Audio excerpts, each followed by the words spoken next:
In a moment when I thought everything was on track, my wife told me she was leaving me, having found a new lover. I grew up in a small town, where everyone seemed to know everyone else. My family ran a modest hardware store, and much of my childhood was spent stocking shelves or sweeping floors. My father was a patient man, who taught me the value of hard work, while my mother, a teacher, insisted on the importance of compassion and education. Life was simple but good, with weekends often spent fishing with Dad or attending community events. I first met Betty at the county fair, when we were both teenagers. She was fiery, ambitious, and so different from anyone I had ever known. We connected over books, spending hours talking about the worlds we'd escaped to through stories. She told me she wanted to see the world, and while I didn't share her wonder, lust, I admired her determination. By the time we graduated high school, I knew I wanted to spend my life with her while I studied business at a local college. Betty began her career as a nurse. Those years weren't easy. We worked hard and lived frugally, saving every penny we could. Our big break came when we bought our first house. It wasn't much, a small fixer-upper, but it was ours.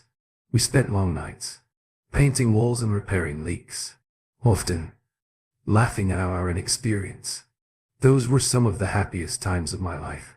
Sarah was born a few years later, and everything changed. I fell in love with fatherhood in a way I never expected. Watching Sarah discover the world was a joy. I took every opportunity to teach her what I could, from music to the importance of kindness. I still remember the day I gave her first violin. She hated the sound it made at first, but fell in love with it over time. Betty and I both felt proud of the family we were building as the years passed. Life became a little more routine. My job grew more demanding, and Betty worked long hours at the hospital. We tried to keep the spark alive with date nights and family vacations, but something felt different. The passion we once had began to fade, replaced by the comfort of familiarity. I told myself that was just how long-term relationships worked. Looking back, I can see that Betty was quietly struggling while I thought our life together was enough. She was yearning for something. I couldn't see something I didn't realize was missing until it was too late. That unspoken divide was the first crack in what I thought was a solid foundation. Just sign the papers, Alex. It's over. Her voice was calm, too calm, and it felt like a punch to the gut. I couldn't fully process what she was saying, as if her words were coming from a place too distant for me to reach. The more she talked, the more I felt like I was drifting, like I was sinking deeper into some foggy abyss. Her voice faded into the background, leaving me alone with the suffocating quiet of the moment. I don't even know when it all started. Maybe the moment I stepped through the door after work. That evening, she was sitting at the kitchen table, a glass of wine in her hand, her face set in an expression I knew all too well. Firm, determined, and just a little hostile. There were no greetings, no warmth, just a cold stare following me as I entered. She didn't even acknowledge me beyond that. Look, the tension in the room was thick, the silence loud enough to feel oppressive. I knew the moment I saw her that this was no ordinary conversation. There would be no small talk, no easing into whatever she had to say. The moment I sat down, I knew there was no avoiding it. No soft build-up, no small talk, just straight to the point. Betty told me she was leaving. She found someone else, someone who made her feel more than I ever could. She said I wasn't enough anymore, that I'd failed her hearing. That felt like the ground beneath me suddenly gave way. It was like a door slamming shut, cutting off everything I thought I knew about us. But even as she spoke, the sting of it began to fade. Her voice grew louder, but everything else around me grew quieter, like I was being swallowed by a hollow space. The more she raged, the less I could hear, and the more detached I felt from everything. Like the world was fading, leaving me behind. Our life together had been the kind of ordinary story most people could relate to. We met in high school, stuck together, through all the ups and downs. We had the highs and the first. Sarah, not long after getting married. It wasn't a shotgun wedding. She wasn't the reason we tied the knot, but she was part of the plan. We both had steady jobs. Nothing too flashy, but enough to live comfortably. Our house was paid off years ago and we had some savings. We took family trips, shared quiet evenings, and though closeness had slowed down, it was still there. We still loved each other, I thought, and that was enough. We had a future, or at least I believed we did. But that was before a day. Betty didn't stop. Her face ran net with every word. Her voice grew sharper, faster, more insistent, as though she were trying to convince herself as much as she was trying to convince me. "Alex, look at me," she commanded. Her voice sliced through the fog in my brain. It was getting harder to focus, but I forced myself to meet her gaze. "Sign the papers," she ordered. She pointed to the pile of documents on the table. The words blurred together as I stared at them, my eyes swimming. She spoke, again, demanding, but it was like her voice was coming from far away. I couldn't make myself reach for the pen, couldn't bring myself to look down at the papers. The kitchen felt strangely darker, even though the lights were on, and I could feel the weight of it all pressing in on me, making it harder to breathe. I was shutting down inside, but my body wouldn't move. I didn't react, and the more I stayed still, the angrier Betty became. Her voice climbed higher until in frustration, she slapped me. I didn't feel it, didn't even register the pain, but I knew it would leave a mark. Still, I stayed frozen, unable to respond. The darkness around me felt deeper, more suffocating. It had been a strange day. The university had cancelled classes because of an accident and the power had gone out. We were all sent home early, but something didn't sit right with me. When I walked into the house, it felt wrong. The lights were on, but my mom's car was gone. My dad's was parked in the driveway, but the stillness of it all unnerved me.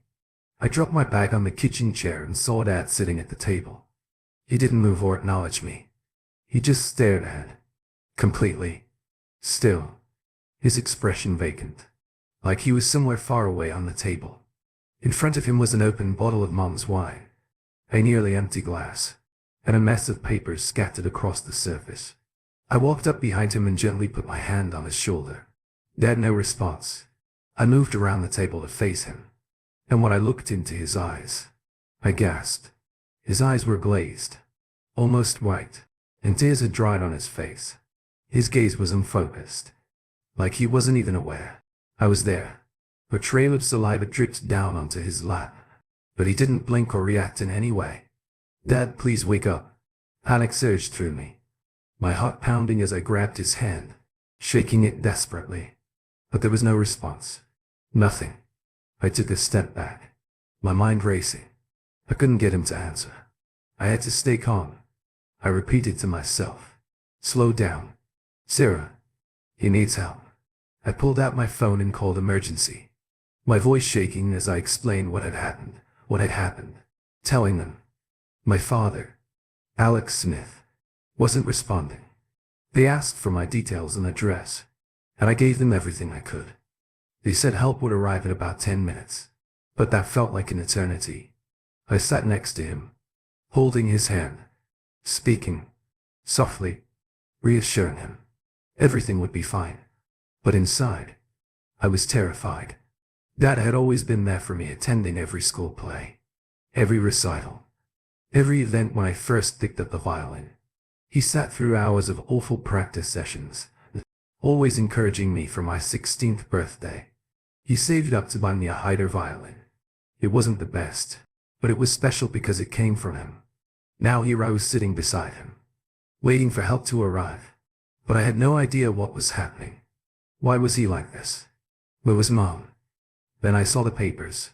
Petition for divorce was printed across the top, and everything clicked into place. My mother was divorcing him. The reason he was like this, the reason he was completely unresponsive, was that she had left him. The papers in the wine bottle told the whole story. She had handed him the divorce papers and walked away, leaving him shattered a few minutes later. The ambulance arrived, and they rushed my dad off to the hospital. I locked up the house, got in my car and followed them, my mind racing. I called Grandma, Rachel, Dad's sister and his best friend. Then, I called his manager at work to explain Dad wouldn't be in. Everyone was asking for updates. His manager said they'd sort out emergency leave for him. But the call I was dreading most was the one to my mother. The phone rang for a few seconds before she picked up. "Hi, sweetie. How was your day?" she said, as though nothing was wrong. I could hardly hold back the disbelief in my voice. Seriously. Just seriously.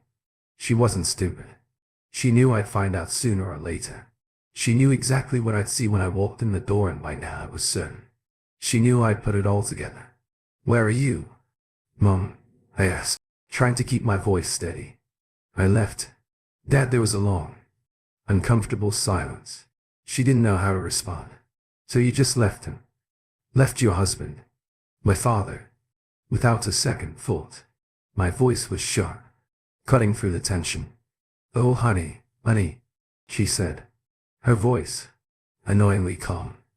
I tried to talk to him about Peter, but he didn't understand. I thought it'd be better if I just left, let him come to terms with it on his own.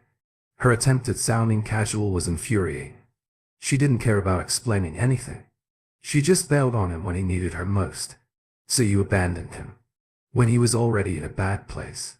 I pressed, unable to hide my disgust.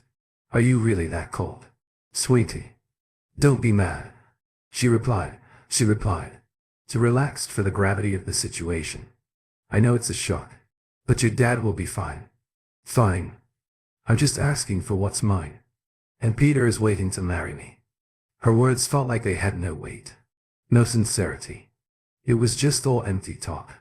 "You hadn't seen me angry yet, Mom," I hissed, the frustration boiling over. "And just so you know, I'm on my way to the hospital. Dad's in an ambulance, and when I got home, he looked like he had a stroke." "Oh, Sarah, I'm so sorry to hear that," she said, but there was no real concern in her voice. I couldn't hold it in anymore. "Is Peter the same one from your work?" She hesitated before answering. "Yes, darling." "So let me guess," I pressed. "Shune's probably younger than you. And you've been at this for how long?" 6 months, she replied. 6 months. I repeated, my anger spiking. 6 months. You've been sleeping with someone from your office behind Dad's back, lying to both of us. And now, look where we are. I couldn't stop myself now. And Dad had no idea, judging by the state you just left him in. How the hell did you think any of this would be? Okay, she sighed. Well, I didn't expect it to go down like this. But once Peter and I live together, you'll see. We're made for each other. I said, fury rising. You think I'll just walk away from my father to move in with you and your pathetic boyfriend? I was shaking with rage. I'm hanging up now before I say something I regret. But just so we're clear, I'm staying with Dad. I'm not going anywhere near Peter. And you're not going to guilt trip me into supporting your nonsense. Sarah Smith, she snapped, her tone livid. I'm your mother, and you will not talk to me like that. I didn't say a word. Then we're done here, I said coldly, before ending the call. If she thought I'd ever accept her behavior, she was out of her mind. She tried calling back a few times, then started dialing Dad's phone, which was useless since I had it with me. I ignored every call when I got to the hospital. Dad had already been admitted and was being monitored in a room. Rachel, my aunt and the family lawyer, was there waiting for me. She'd received a few calls from Mom, but didn't know the full story yet. When I filled her in, her face turned bright red, and I thought steam was going to start coming out of her ears. Sarah, do you have the papers that woman left for my brother? She asked, her voice tight with rage. Yeah, I do, I replied. Lied. We settled in beside Dad, while Rachel went to the divorce papers.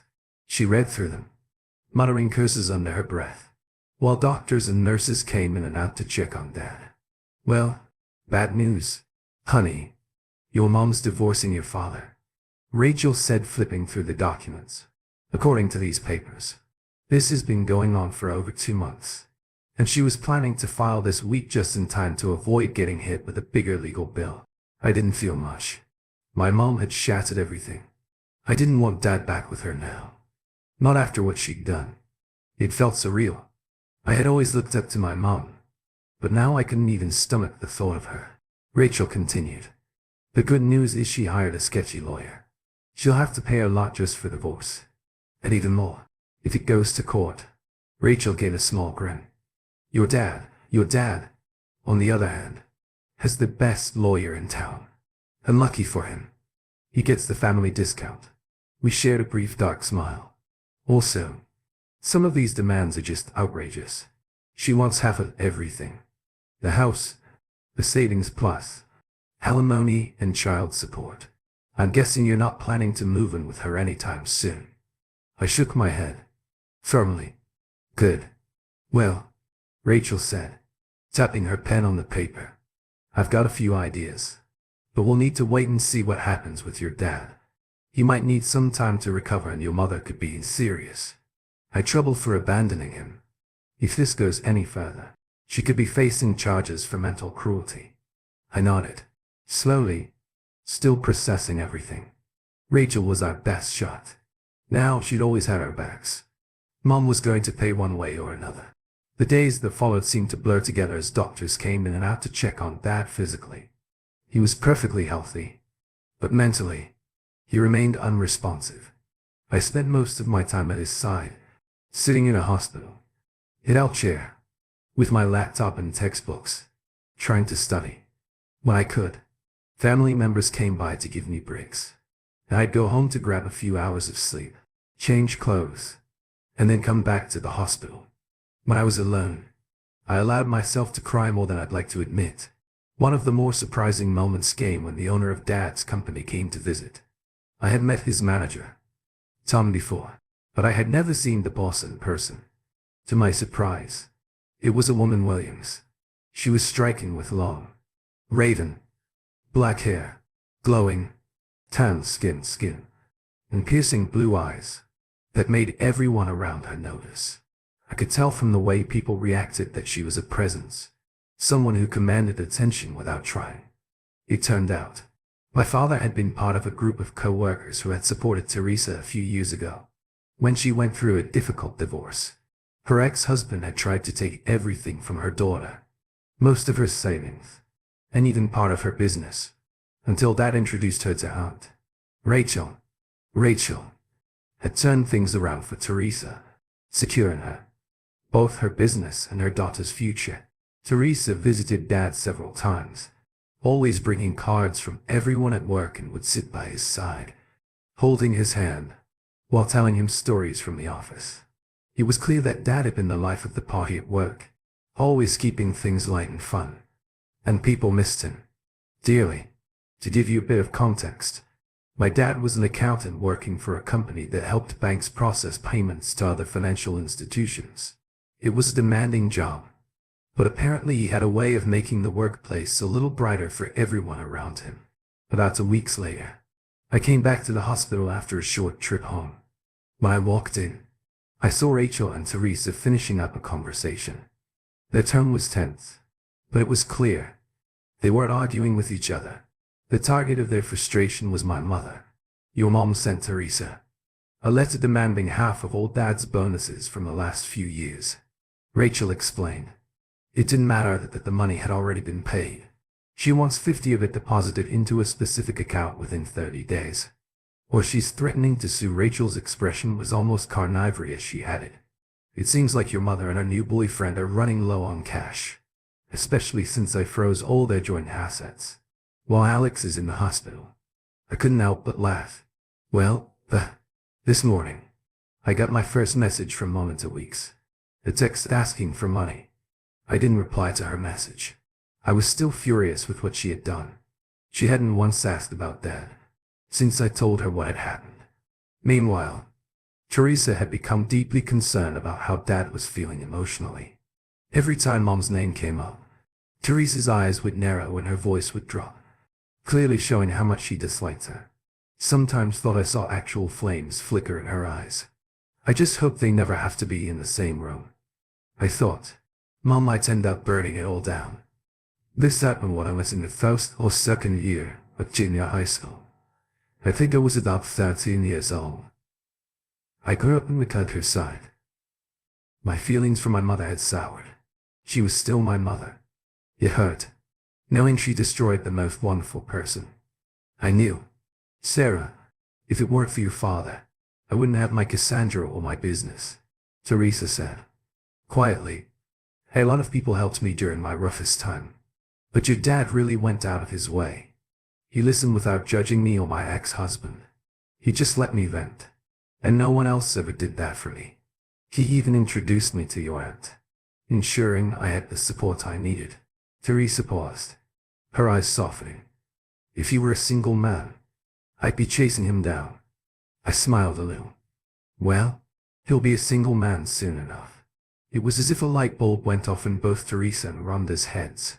Rhonda laughed, and Teresa smiled warmly. Thank you, Sarah, Teresa said, her voice full of gratitude. I really needed that. I still can't believe your mom did this to him, Teresa added. How could she walk away from such an incredible man? Teresa had to head back to the office. But before she left, she walked up to Dad's bed. Rachel and I watched as she leaned down and gently kissed him on the lips. Teresa turned to us with a smile, but her expression shifted in an instant when Dad groaned softly. I woke up with the sensation of soft lips against mine, applying just the right pressure. It wasn't an invasive kiss. It was tender, full of intention and warmth. The sound of medical equipment beeped in the background, and I felt the pain in every muscle of my body. I opened my eyes, expecting Betty to be there, hovering above me. But instead I saw Teresa's face. Her smile, comforting.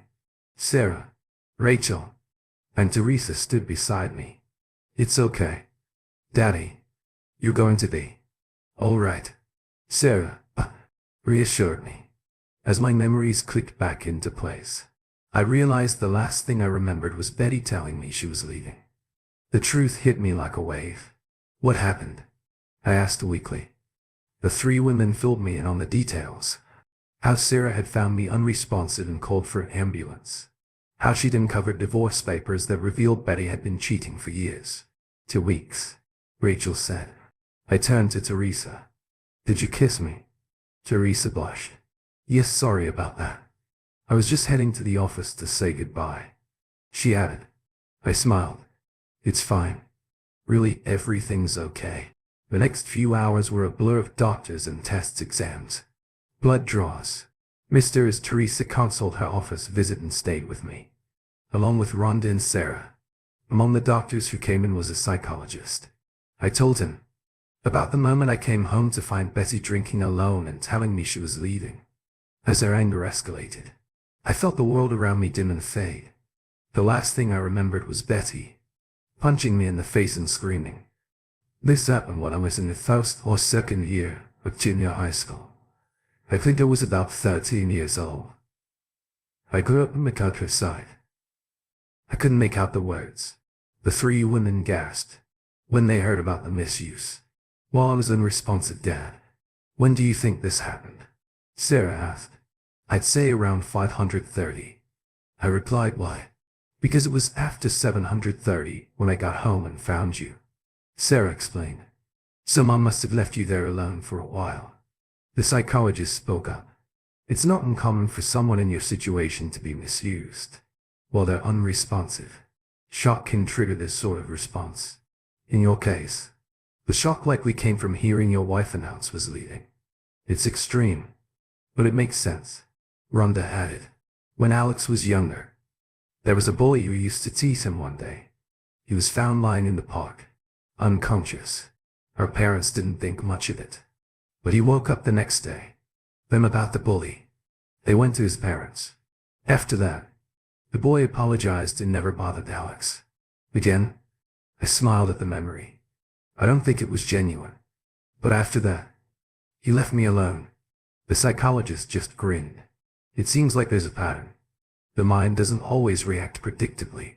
But given that this has happened before, it makes sense that it could happen again. I frowned, and the psychologist gave me a reassuring smile. Don't worry too much with the love and support of these wonderful women. Even if something happens again, You'll be in good hands. I was exhausted. It might sound strange considering I just spent 2 weeks in a hospital bed, but I was drained. I decided to send the 3 women home for some rest, telling them to come back tomorrow to check on me. Over the next couple of days, I started to feel like myself again. Teresa brought me a work laptop and gave me a few light tasks to keep me busy. Rachel stopped by to show me the updated divorce papers, and to get my signature so she could begin the process of dissolving my marriage to Betty. Rachel also brought a young detective named Karen Hill.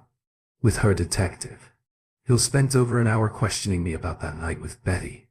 After she thanked me, she told us we would receive her official report in a few days. I wasn't entirely sure if we were pursuing legal action against Betty, but Rachel was already taking charge.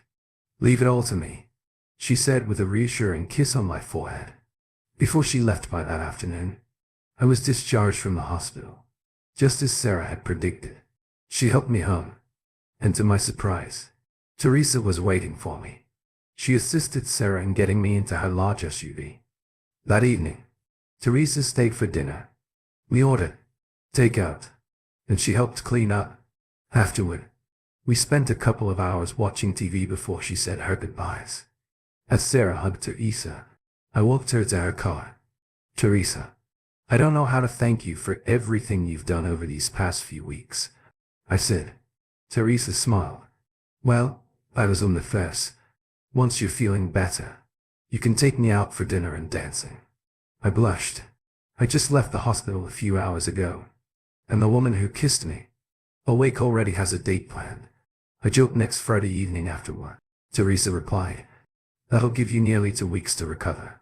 She gave me a warm hug, lingering a little longer than usual. As she drove off, I couldn't help but wonder for a moment about the strange woman I had been married to for almost 25 years. Over the next few days, Sarah, Rhonda, and Teresa continued to look after me. It was comforting to have such good people around. But on Friday afternoon, Rachel dropped a bombshell. "Betty was arrested today," she said. "What happened?" I asked, stunned. "After your statement to the police, a warrant was issued for Betty's arrest for mental cruelty toward a person with disabilities," Rachel explained. "Since you were unable to defend yourself at the time, and she left you alone for an unknown amount of time, they've got a solid case." Teresa, who had joined us for dinner, raised a concerned eyebrow. "What does this mean for the divorce?" Rhonda gave a confident smile. "It's moving forward. It should take about 3 months if Betty wants to contest it. I'll pull out all the stops, but that will only drag things out and hurt her more. In the end," I nodded, "Betty won't get her hands on any of the bonus money she tried to take from you, Teresa. I filed charges against her for extortion and mental cruelty. This won't change much, but it'll stop her from touching things that aren't hers. She'll probably be out in a few days." None the worse for wear and head right back to her boyfriend. What I'm focused on is settling the divorce quickly, using Alex's hospital visit his leverage. After that, I have plans depending on Betty's response. I'll make sure Alex doesn't lose anything important. Sarah looked at Rachel. "How long will the divorce take?" At Rachel, "I'm hopeful it'll be wrapped up in 3 months if Betty fights it. We'll stretch it out longer, but it'll hurt her in the long run." Rhonda answered with a satisfied grin. Later that evening, I walked Teresa to her car, while Sarah helped Cassandra into the back seat as Teresa gave me another hug. She surprised me with a quick kiss. "Alex, I know you're married, and I respect that. I'm not going to rush you, but I want you to know I want you. I've wanted you for a long time, but I would never go after a married man or break vows. I've been on the other side of that, and I don't want to do that to anyone else, even if their marriage is falling apart." I looked into her piercing blue eyes for a moment, before brushing a strand of her dark hair away from her face. I leaned in to kiss her, but this time, it wasn't a soft peck. I kissed her deeply, passionately, and for about 30 seconds. We shared a connection that left both of us breathless. As I pulled away, Teresa's eyes were closed, her lips lingering on mine, as if savoring the moment. I smiled just so. "You know, I'm confirming your claim." We turned around to see the girls watching us. Cassandra was clapping, and Sarah had a mischievous grin on her face. As Teresa and Cassandra drove off, Sarah hugged me tightly, and we waved goodbye. The following months were full of emotional ups and downs. Betty wanted the divorce to be finalized quickly, but she was dissatisfied with the terms. It seemed like Peter had a heavy influence over her, convincing her she deserved the lion's share of the assets. He spun a web of lies, and while she probably knew better, after all these years, she still let herself be swayed as the demands for the settlement became more and more unreasonable. Rachel made one phone call to Betty's lawyer. I'm not sure what was said, but the very next day, all of Betty's objections to the settlement vanished. Teresa and I began spending every Friday evening together. Meanwhile, Sarah took on the responsibility of picking up Cassandra from school and watching her, giving Teresa and me the freedom to go out to dinner, have coffee, watch a show, or sometimes even dance. We kept things simple, just holding hands and sharing a kiss here and there. But something told me that the night the divorce was finalized would be different. Work was going well. Our financial institution was profitable, but we weren't exactly on the cutting edge. We did our jobs, got paid well, and had a good time as a team. Word got around the office about Teresa and me becoming a couple. While everyone seemed happy for us, I had to tone down my usual behavior. My manager, who reported directly to Teresa, made sure there were no rumors circulating about us. Considering I was now working closely with his boss, about 3 months later, we got the notice that the divorce would be finalized in a week, starting the following Thursday. There was no trial, but Betty requested a final meeting before the ruling. I agreed to meet with her, and we decided she would come to our house to speak with both Sarah and me. I took the afternoon off to cook dinner, a dish we all loved: lamb chops with dumplings and gravy. I hoped it would make the evening a bit less tense. Sarah came home around 5:30, showered and changed at 600. The doorbell rang when I opened the door. Betty stood there, and for the first time in a long while, I actually saw her clearly. But now seemed like the right time.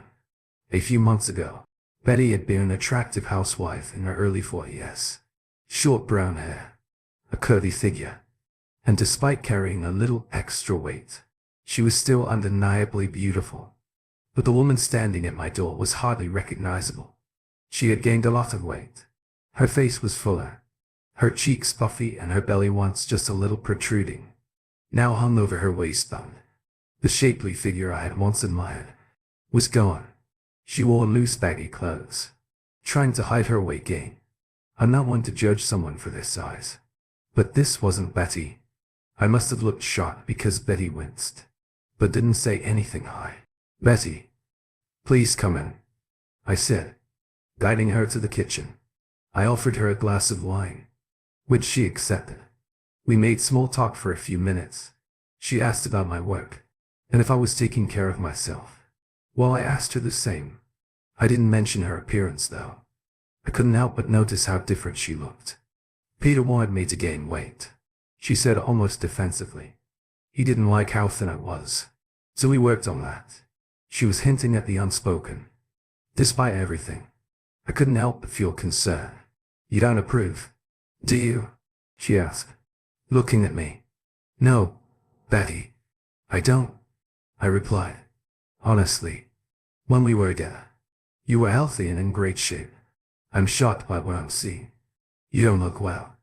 And if I wasn't so hurt by what you did, I'd be very worried about your health. But I don't think you care. Do you? Her expression faltered.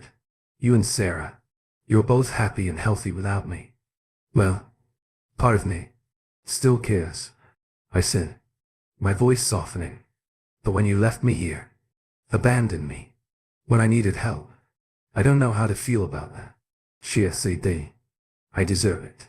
I did something terrible, didn't I? Just then, Sarah walked in, fresh from her shower. You did a horrible thing, Mom, Sarah said, her voice cutting through the tension. You destroyed a family, then walked away, like it didn't matter. And I don't know why Dad's even letting you be here tonight. Sarah, and Mom, I was. Calm down, I intervened. Your mother knows the situation. She knows how all of us feel. She asked for this meeting. So let's at least listen to what she has to say. Sarah wasn't happy. That was clear. She hadn't spoken to Betty since the incident, and the tension between them was palpable. It was time to change the subject. Looked difficult. Conversations are best done on an empty stomach, I said, trying to lighten the mood. Let us eat first. Dinner was served, but the atmosphere was tense. No one spoke much though. There were plenty of side glances, especially from Sarah, who couldn't stop staring at her mother afterward. As I cleared the table, Betty asked if she could speak to Sarah alone. Not a chance, I said.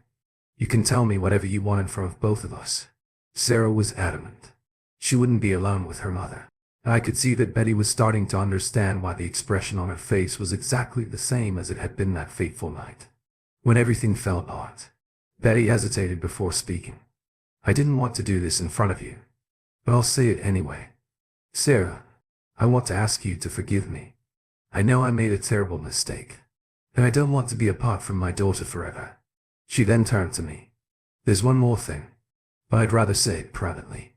Sorry, Mom. But if you can't say it to both of us, then I don't want to hear it. Sarah snapped without waiting for her mother to respond. She stood up and stormed off, slamming her bedroom door behind her. I wanted everything to go better, Betty said, quietly, almost to herself. I think it went as well as it could have, I replied, trying to remain calm. Really? Betty asked, her voice tinged with doubt. Yes, I answered with a deep sigh. But you need to understand that the people in this house don't exactly like you right now. Betty opened her mouth to argue, but I raised my hand to stop her.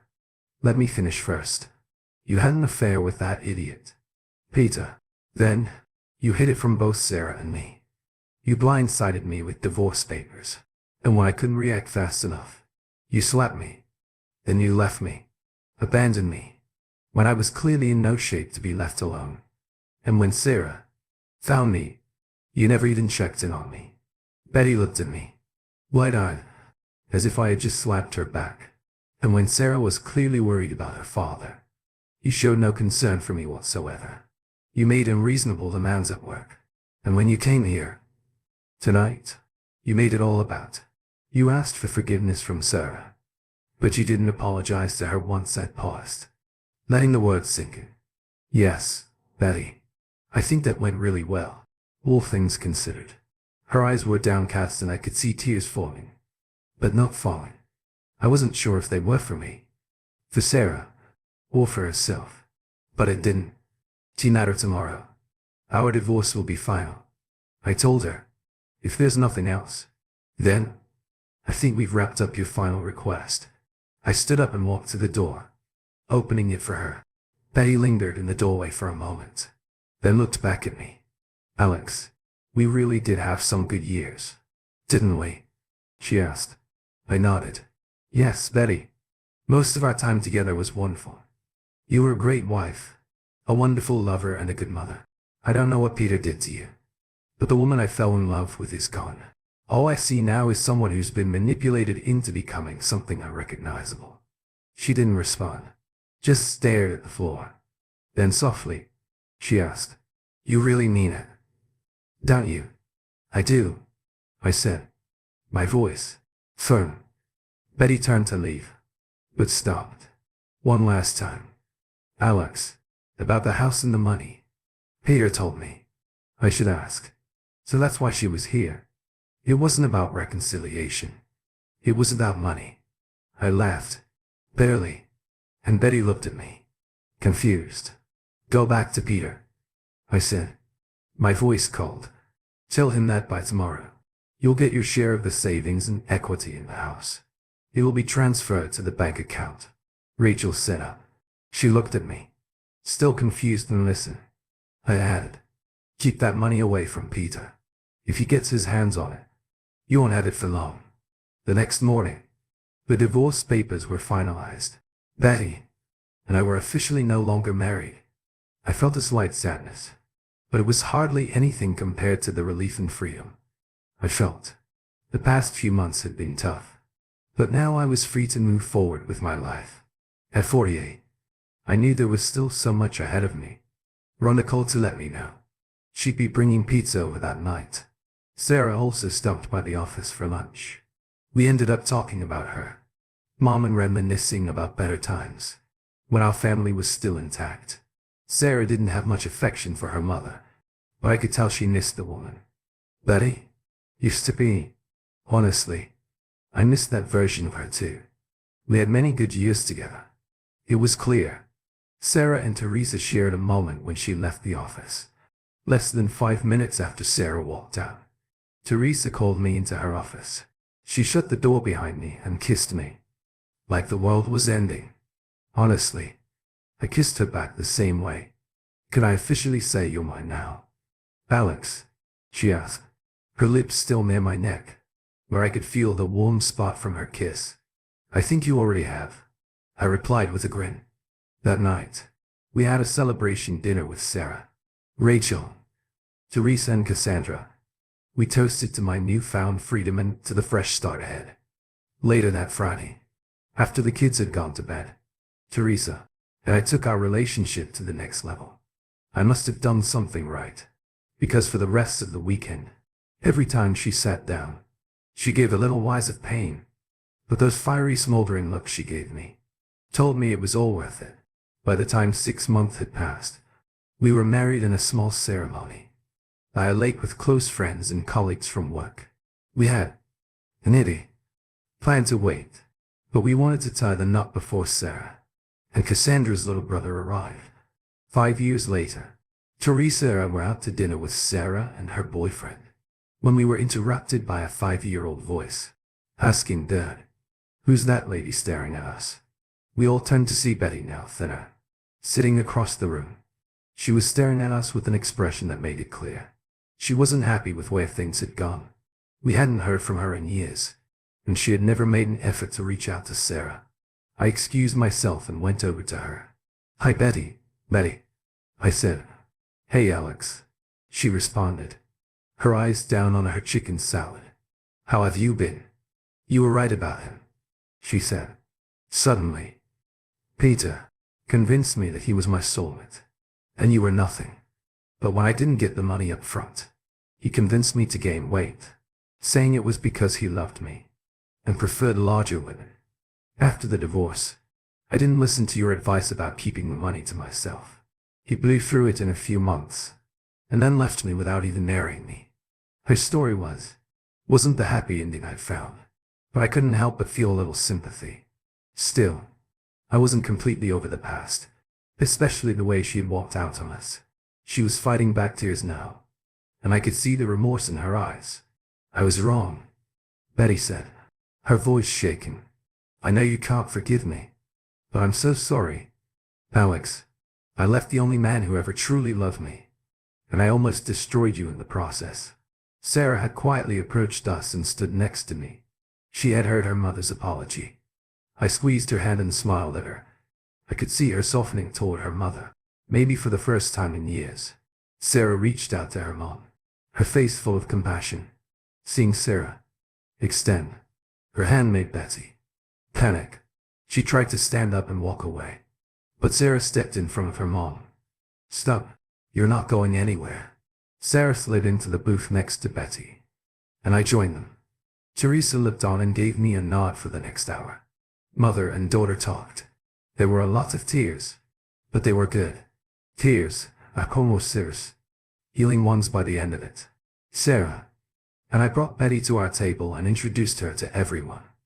Betty didn't seem thrilled to be introduced as in Betty to Kyle, but she took it in stride. From that point on, we allowed Betty back into our lives slowly at first. Sarah began to rebuild her relationship with her mother. They had coffee together every couple of weeks, and over time, the trust between them grew little by little. When Sarah got married, Betty played a role in the wedding as the mother of the bride. Teresa invited her over for dinner, occasionally. At first, I think it was more out of a sense of justice. Teresa had gained a lot after Betty had walked away from our family. But eventually Teresa and Betty developed an odd yet genuine friendship. I never fully understood it, but it worked for them. Rhonda, on the other hand, never forgave Betty. She was always polite, but there was no mistaking the coldness between them. As for me, with Teresa's support, I did a little post-divorce counseling with Betty. We talked through everything that had happened more than 5 years ago. The therapist suggested Betty might have had some hormonal issues at the time, but Betty denied it. No, she said, firmly. What I did wasn't about hormones. I threw away the best thing in my life.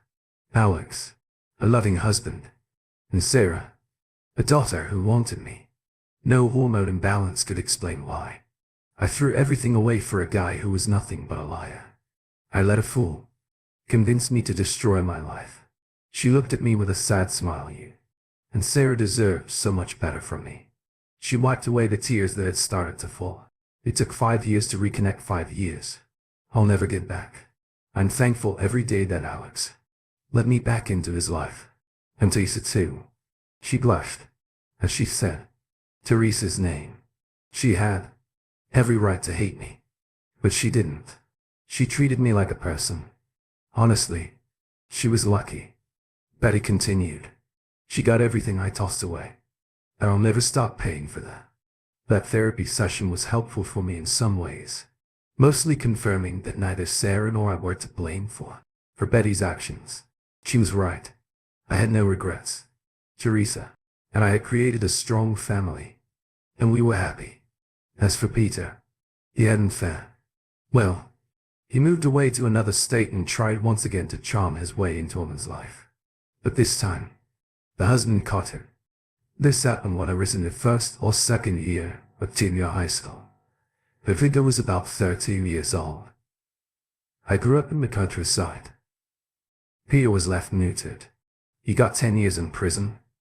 This happened when I was in the first or second year of junior high school.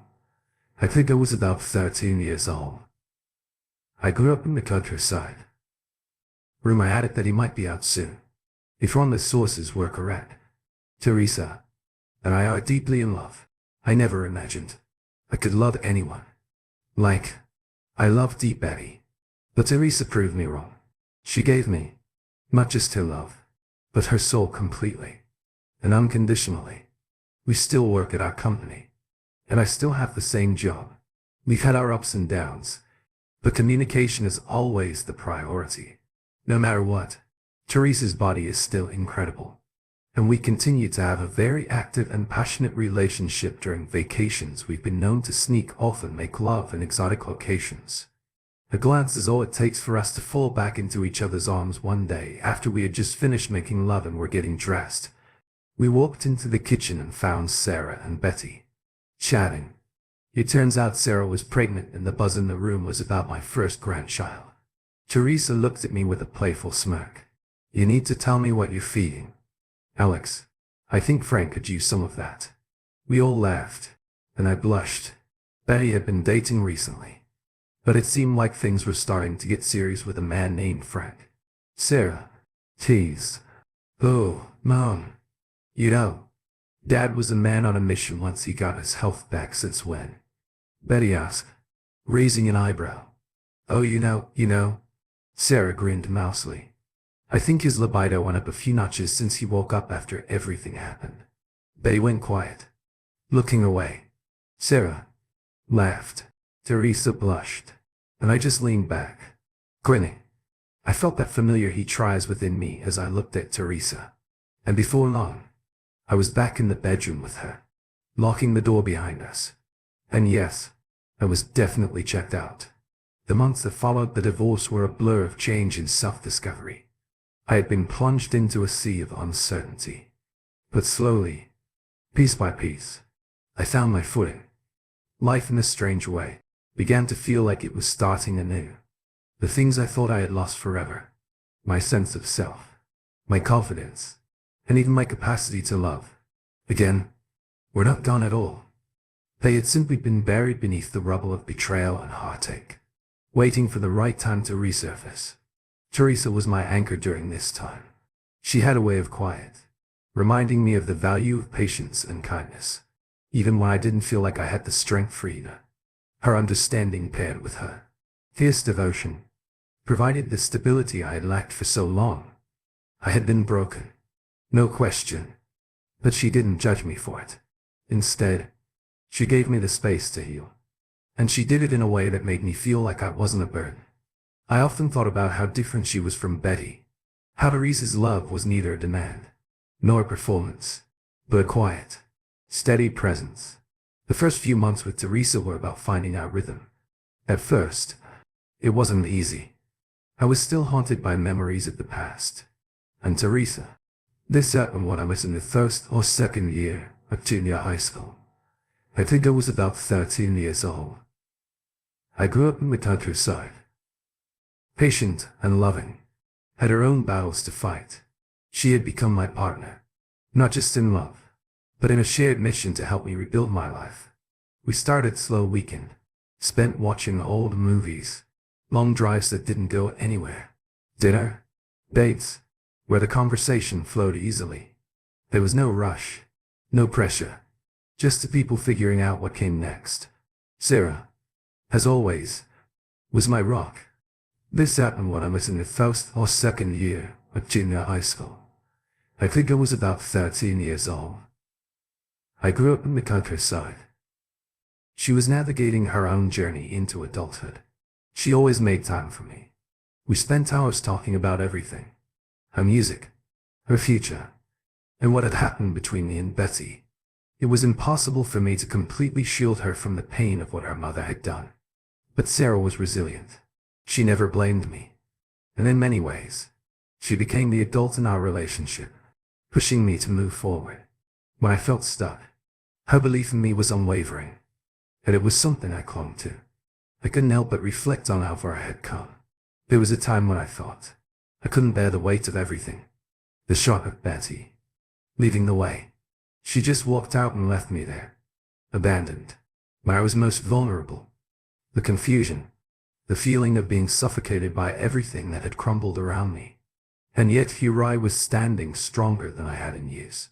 The process of letting go, of truly accepting that Betty and I were over, wasn't as painful as I had imagined. It was freeing. The chains had been broken, and I was finally breathing again. At work, things started to shift as well.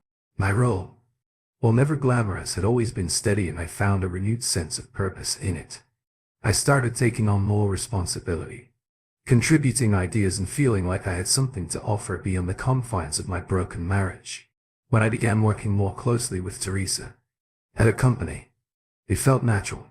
She trusted me in ways that made me feel valued, not just as a partner, but as a person. There was no competition between us, no power struggle, just mutual respect and support. The thing that stood out the most during this time was the way Sarah and Teresa began to bond. Teresa's daughter, Cassandra, and Sarah formed an unexpected but undeniable friendship. It was strange at first watching them share inside jokes and act like sisters, but it was also beautiful. I had never seen Sarah so open with anyone outside of our immediate family.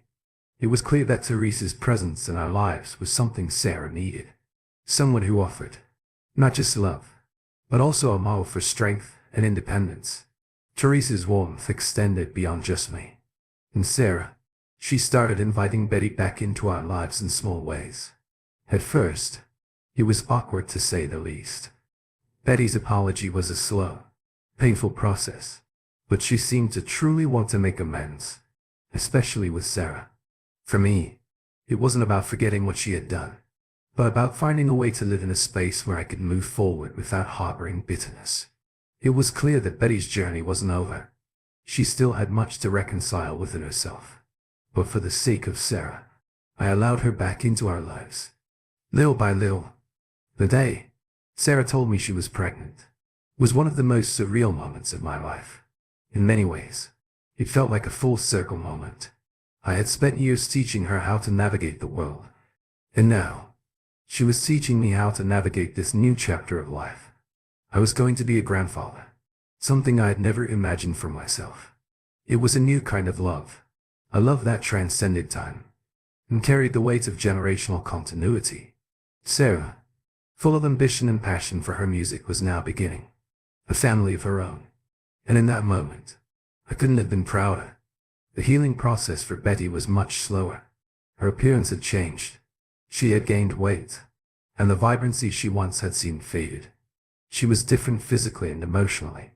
But the most striking change was the regret that now seemed to hang over her, like a cloud. I could see it in the way she spoke to Sarah. The quiet apologies, laced with guilt. And yet, her journey was hers to make. I had done everything I could to help her see the consequences of her actions.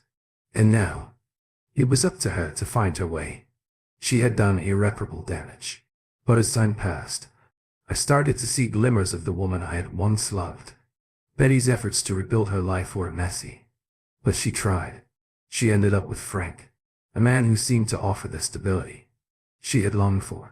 It was a strange kind of peace that settled over me when I saw them together. Frank seemed to be good. Good for her. And while I didn't want her back, I knew that this new chapter in her life was what she needed. In a way, it was comforting to see her settle into something. Whether or not it was love was a question I didn't feel the need to answer anymore.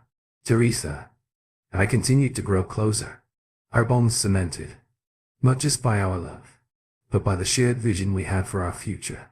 When I thought about everything that had happened, the betrayal, the pain, this happened when I was in the first or second year of junior high school. I think I was about 13 years old. I grew up in the countryside. I couldn't help but be grateful for the life I was now living. I wasn't the same man I'd been when I married Betty. I'd been tested in ways I never imagined. And though the road had been rough, it had led me here to a family that was stronger than I ever thought possible. One evening, while we were sitting in our living room, Sarah came to us with news that took us by surprise. She had decided to go on a short tour with her orchestra, something she had always dreamed of doing. It was a proud moment for me. She had worked so hard for this, and I was thrilled that she was finally getting the chance to step into the spotlight.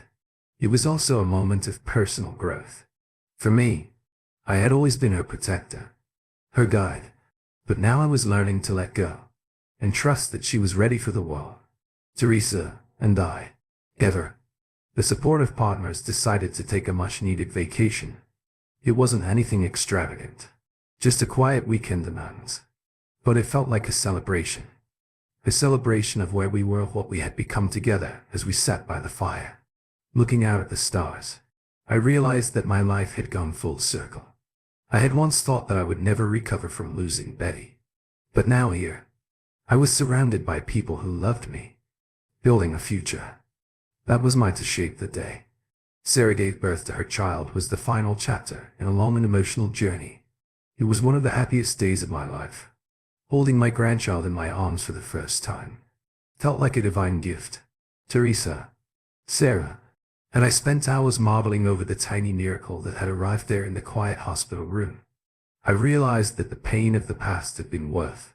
It had led me to this moment, to this new beginning. Years passed, and life settled into a beautiful routine. Sarah's career flourished, and Teresa and I built a life together that was full of love and laughter. Betty, while still part of our lives in some small way, had become a distant memory. Her story was no longer intertwined with mine, and I was at peace with that. I learned that closure didn't always mean forget it.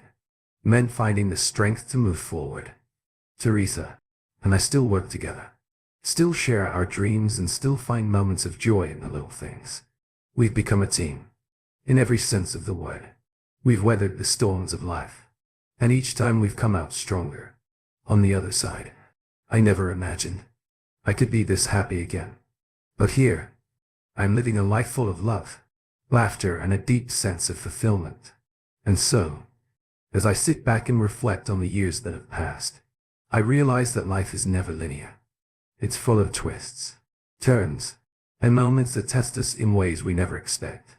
But with the right people by your side, the storms can pass and the sun will shine once again. And in the end, that's what matters most. The people who stand with you, the love that holds you together, and the future that still awaits. Thank you for tuning in. If you enjoyed this episode of the story, Please give it a like. And don't forget to subscribe to get notifications for updates.